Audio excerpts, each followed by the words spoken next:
Years, there are 199 men and women on death row in this state.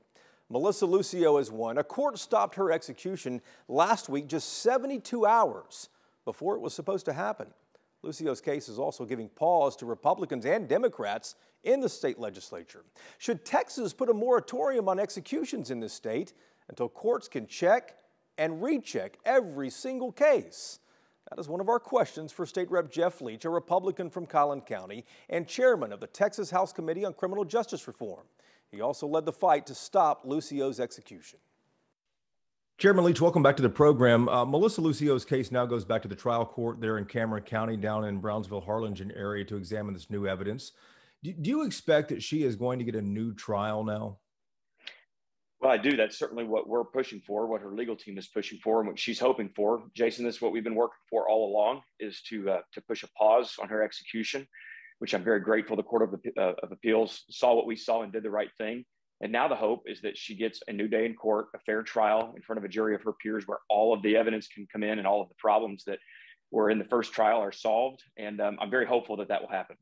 Well, let's talk about policy for a moment. 2 weeks ago in this program, you told us that you think there might be some legislation that could come out of this case, maybe stopping law enforcement from using coercive tactics in interrogations, and maybe what evidence can be admitted as well. Do you have any clarity on what might arise from this? And more importantly, could something like this pass the Republican-led legislature?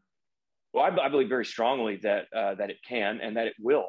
Republican legislators, pro-life conservatives who care, like I do, about protecting innocent life from the womb to the tomb, are taking this very seriously, along with our colleagues on the other side of the aisle. Look, we've got to look at every part of our system, and Melissa's case, where the system failed her at every turn, is a great example of that. So, like I said a couple of weeks ago, and I'm more committed to this than ever, every option will be on the table, every tool in the toolbox.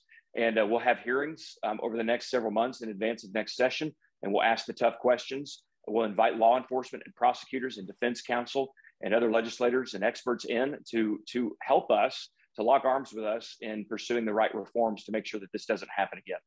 Would you support a moratorium on death penalty cases in this state or executions in this state until this has all gotten right?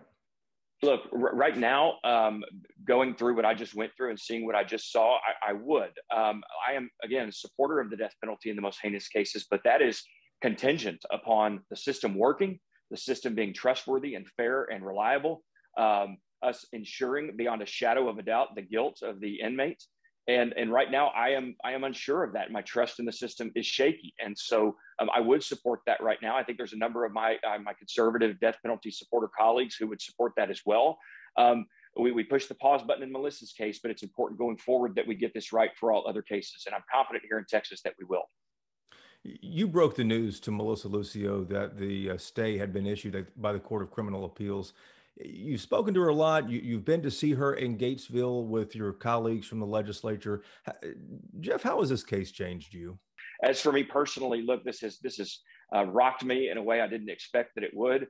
I know other legislators are in the same position, Jason, and this is what we should be doing as legislators, is rolling up our sleeves and fighting for things that we believe in, fighting for justice. And when we're so moved to do so, to not be quiet and to not sit down when we should speak up and when we should stand up. Chairman Leach, we appreciate the time. Jason, thank you. God bless you.